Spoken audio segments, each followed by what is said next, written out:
Hey guys, जय हिंद। स्वागत है आपका एग्री मंत्रा यूट्यूब चैनल पर और मैं हूं आपका दोस्त संजय विश्वकर्मा। इस वीडियो में हम बात करने वाले हैं इफ़को एजीटी स्पेशल सीरीज़ के पार्ट नंबर 4 के बारे में। जी हां, अभी तक पार्ट थर्ड यानी कि 3 वीडियोस हो चुकी हैं इस सीरीज़ को लेके। तो अगर आपने पुरानी वीडियोस को नहीं देखा है तो चैनल पर जाकर पुरानी वीडियोज़ को ज़रूर देखिएगा। ये पार्ट 4 रहेगा जिसमें हम टॉप 20 एग्रीकल्चर के क्वेश्चंस को जानेंगे, जो कि आपके इफ़को एजीटी एग्ज़ाम के लिए काफ़ी इंपॉर्टेंट रहने वाले हैं। सबसे पहले प्रीवियस पार्ट के क्वेश्चन के बारे में अगर हम बात करते हैं तो क्वेश्चन है एक्सटेंशन टीचिंग किस टाइप से होता है, हॉरिजॉन्टल, वर्टिकल, पैरेलल या ट्रायंगल। तो ये हॉरिजॉन्टल टाइप का होता है, ये आपको याद रखना है।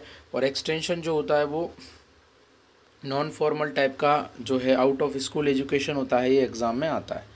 बात करें क्वेश्चन नंबर 1 की, botanical name of Egyptian clover. Egyptian clover जो है बरसीम को बोला जाता है।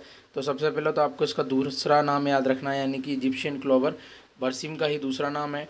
ट्राइफोलियम अलेक्जेंड्रोनम ये इसका सही आंसर होगा। एविना सटाइवा ऑट का होता है। मेडिकाइगो सटाइवा ये रिजगा या अल्फा अल्फा जिसको हम कहते हैं उसका होता है। तो ये आपको याद रखना है। सेकंड में है yellowing of green tissue due to the chlorophyll destruction. पत्तियों के जो टिश्यू होते हैं वो येलोइंग होने लगता है, पीला होने लगता है क्लोरोफिल के डिस्ट्रक्शन के कारण। तो उसको क्लोरोसिस के नाम से जानते हैं। ये आपको जो है याद रखना है। अच्छा है, क्वेश्चन है, एग्ज़ाम में आया हुआ है, बीएचयू जैसे एग्ज़ाम में इसको पूछा गया है, तो आपको याद रखना है। इसके अलावा रूट प्रेशर थ्योरी किसने दी थी?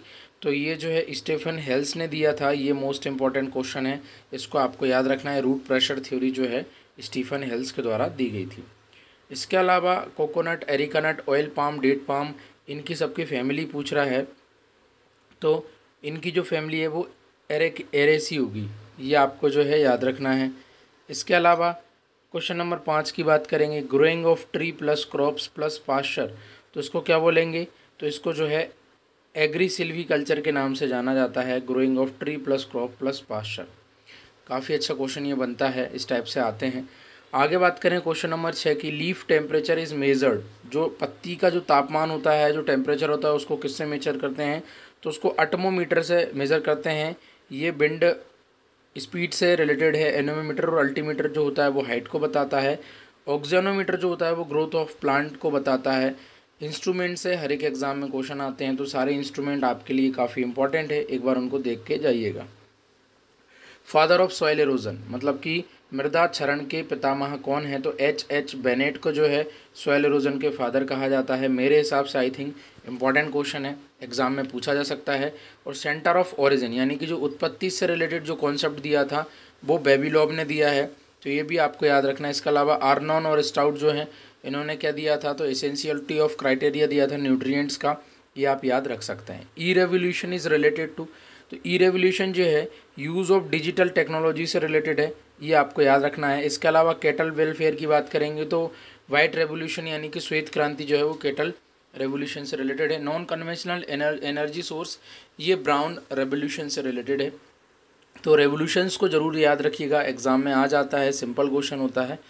Question number 9, rating is related to which crop. जी हाँ, काफ़ी अच्छा क्वेश्चन है। रेटिंग अधिकतर जो स्टूडेंट्स होते हैं वो जूट को ही समझते हैं। कोई भी एक स्टेम या कोई भी क्रॉप का जो स्टेम वाला पार्ट होता है उससे जब हम फाइबर को एक्सट्रैक्ट करते हैं तो उस प्रोसेस को रेटिंग कहते हैं, या गलाने को रेटिंग कहते हैं। ये जो रेटिंग होती है ये लिनसीड से भी रिलेटेड होती है, अलसी से भी संबंधित होती है, क्योंकि अलसी एकमात्र ऐसी क्रॉप है जिससे ऑयल और फाइबर दोनों मिलता है आपको, है ना। तो रेटिंग जो है लिनसीड से भी रिलेटेड है, अच्छा क्वेश्चन बन सकता है, तो इसको आपको याद रखना है। इसके अलावा बात करें question number 10, groundnut should be stored at moisture percentage या मॉइस्चर कंटेंट। तो ग्राउंडनट को अगर हमको स्टोर करना है तो 5% मॉइस्चर पे हम उसको स्टोर करेंगे। अच्छा और इम्पॉर्टेंट क्वेश्चन है, तो सर आपको इसको याद रखना है। अगर वीडियो अच्छी लग रही है, क्वेश्चन अच्छे लग रहे हैं तो इनको लाइक करें, दोस्तों के साथ शेयर करें। Origin place of wheat, wheat का उत्पत्ति स्थान क्या है? तो बहुत सारे बच्चों को वीट और राइस के ओरिजिन प्लेस में जो है याद करने में समस्या होती है। तो सबसे पहले अगर हम बात करेंगे वीट का, तो साउथ वेस्ट एशिया होता है और राइस का साउथ ईस्ट एशिया होती है। तो दोनों में जो है समस्या होती है याद करने में। तो साउथ वेस्ट, ईस्ट और वेस्ट, तो वेस्ट में डब्लू आ रहा है तो ये वीट का होगा, बस ये आपको याद रखना है। Origin place of wheat W से वीट और डब्लू से ही वेस्ट। तो ऐसे करके आप याद करोगे, कोई समस्या नहीं होगी। Botanical name of niger, niger का बॉटेनिकल नेम क्या होता है? तो गुजुटिया एप्सिनिया एप्सिनिका, ये इसका नाम होता है सर, ये आपको याद रखना है, गुजुटिया एप्सिनिका, ये बॉटेनिकल नेम है नाइजर का। इसके अलावा रिले क्रॉपिंग किसने दिया था? तो रिले क्रॉपिंग का जो कॉन्सेप्ट है वो एस बेंस ने दिया था, और दस्ताने यानी ये इरीगेशन से रिलेटेड कॉन्सेप्ट जो है दस्ताने ने दिया था। ठीक है, तो ये आपको याद रखना है, एस बेंस ने ही क्रॉपिंग रिले क्रॉपिंग का कॉन्सेप्ट दिया है, इंपॉर्टेंट है, एग्जाम में पूछा जा सकता है। इसके अलावा बात करेंगे क्वेश्चन नंबर 14 की, which toxins produced by cotton, cotton के द्वारा कौन सा टॉक्सिन्स या हानिकारक जो रसायन है वो निकलता है? तो गोसीपोल जो होता है ये टॉक्सिन्स जो है कॉटन ही प्रोड्यूस करता है। लेथारस से जो है BOAA ये प्रोड्यूस होता है, तो ये आपको याद रखना है। इसके अलावा एफ्लाटॉक्सिन की बात करेंगे तो एफ्लाटॉक्सिन ये जो होता है ये ग्राउंडनट का टॉक्सिन सब्सटेंस होता है, तो इनको आपको याद रखना है, हो सकता है एग्जाम में क्वेश्चन आ जाए। इसके अलावा question number 15, parthenium hysterophorus introduce from, parthenium hysterophorus यानी गाजर घास की बात कर रहा है, ये कहाँ से इंट्रोड्यूस हुआ था? काफ़ी इन्फेस्टेशन इसका जो इंडिया में है, और ये जो है USA से हमारे इंडिया में आया था, इंट्रोड्यूस हुआ था, तो ये आपको याद रखना है। और ये किंग ऑफ वीड्स भी इसको कहते हैं, खरपतवारों का राजा। ड्रॉट टॉलरेंट क्रॉप इज़ और आर, सोरगम ड्रॉट टॉलरेंट है, पर्ल मिलेट ड्रॉट टॉलरेंट यानी कि सूखा प्रतिरोधी, और बार्ले, तो आंसर होगा यहाँ पर ऑल ऑफ दीज, ये आपको जो है याद रखना है।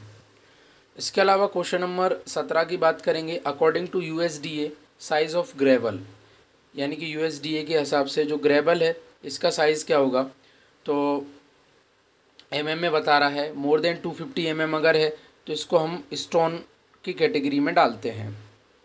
इसके अलावा 75 to 250 mm जो है इसको हम कोबल की कैटेगरी में डालते हैं, कोबल है ना। और 2 to 75 mm का जो साइज़ होता है वो ग्रेवल के अंतर्गत आता है, ग्रेवल की कैटेगरी जो है इसी में आएगी 2 to 75। तो ये इम्पॉर्टेंट है, ये आपको याद रखना है। आंसर होगा 2 to 75, 2 से 75 mm जो है ग्रेवल का साइज़ है, आपको इसको याद रखना है।